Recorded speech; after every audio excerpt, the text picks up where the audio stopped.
Fally Ipupa Angesta au conseil de Kamtel Abepanda, ça dérange les Diponce et, pris de colère, le moustique pique fort. On était en décembre sur un plateau à Douala, organisé par UCB, qui fêtait ses 50 ans.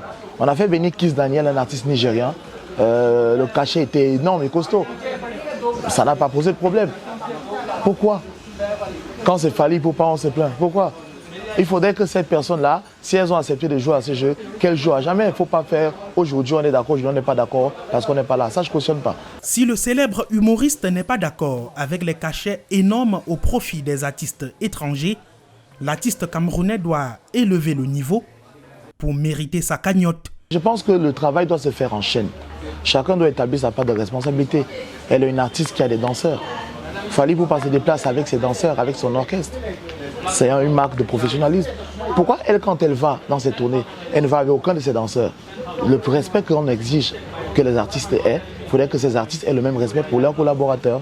Moi, c'était un tremblement pour moi pour faire passer ces messages-là parce que ça me désole un tout petit peu quand je vois certains des petits frères, certains de ses collaborateurs dans un état pas proportionnel à la splendeur et à la, je vais dire quoi, à l'image qu'elle représente et qu'elle véhicule. À chacun sa dose. Et pour revenir sur la question du traitement des artistes camerounais au Cameroun, Lady Ponce est saluée pour son audace.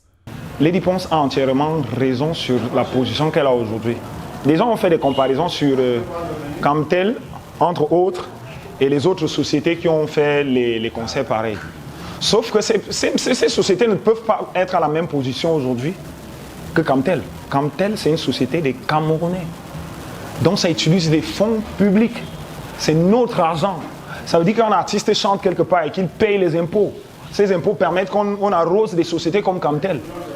Et aujourd'hui, si Kamtel va organiser un spectacle, les gens disent que ouais, Fally Ipupa a un standard international, il va apporter une mise en avant. Mais attends, on peut aussi réunir les artistes du Cameroun et leur payer des sommes conséquentes. Dans ce débat qui revient sur la scène artistique, nous sommes allés comprendre le choix porté par Cameroun Telecommunication sur Fally Ipupa. Tous les choix sont critiquables. Tous les choix sont critiquables et rares sont les choix qui ont fait l'unanimité. Nous avons choisi Fally parce que Fally se défend tout seul. Fally est aujourd'hui l'artiste préféré du cœur des cibles que nous voulons toucher à travers cette campagne, c'est-à-dire les jeunes entre 15 et 35 ans.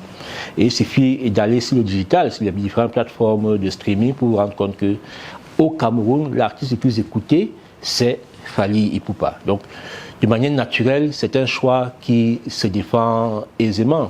Un choix assumé. 4 artistes camerounais, Bendeka, Sissoul, Indira et Kameni seront bel et bien sur scène. Mais pour l'association des auteurs, compositeurs et interprètes de musique camerounaise, cette polémique résulte de l'échec de la politique culturelle du gouvernement. Les vrais challenges sont ailleurs. Au lieu que certains artistes se déploient avec beaucoup d'énergie sur la toile pour appeler au boycott du concert de Kamtel, ces artistes auraient pu concentrer cette énergie pour qu'on amène nos sociétés de téléphonie mobile à reverser plus de 20 milliards qu'ils doivent dans nos sociétés de gestion collective de droits d'auteur et de droits voisins. Aujourd'hui, si on me dit que oui, Kamtel doit payer à la société de droits d'auteur 10 milliards, je suis d'accord. Parce qu'au vu de son chiffre d'affaires, c'est normal qu'il reverse les droits des artistes. Si on me dit qu'Orange Cameroun ou MTN, qui doit payer 30 milliards dans nos sociétés de droits d'auteur, oui, c'est raisonnable. Côté Kamtel, l'on dit prendre le portefeuille artistique local très au sérieux. Nous sommes d'ailleurs, et je ne trahis aucun secret, en ce moment dans des négociations avec les organismes de gestion collective des droits d'auteur pour voir comment mieux payer les redevances dues au titre du droit d'auteur pour la catégorie qui concerne les entreprises comme la nôtre. Nous sommes déjà à plus de 2 réunions d'échange sur la question. Il y a 2 qui sont prévues et j'ai bon espoir pour sortir de là une plateforme collaborative plus sereine plus pertinente et plus claire pour tout le monde sera proposée. Et on va continuer la collaboration qui existe déjà depuis fort longtemps entre les artistes et nous. Donc, je tiens à rassurer ces artistes-là que Fally ne vient prendre le pain de personne. Tout comme quand ils vont ailleurs, ils ne prennent le pain de personne.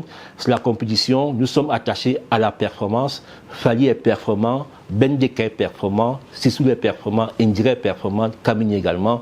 Dans cette bataille de positionnement ou de revendication, Fally Ipupa, Bendeka, Sissoul, Indira et Kamini ont bel et bien rendez-vous avec le public du stade de la réunification de Bépanda le 30 décembre 2023 pour une fin d'année Blue Star qui coïncide avec la célébration des 25 ans de Camtel.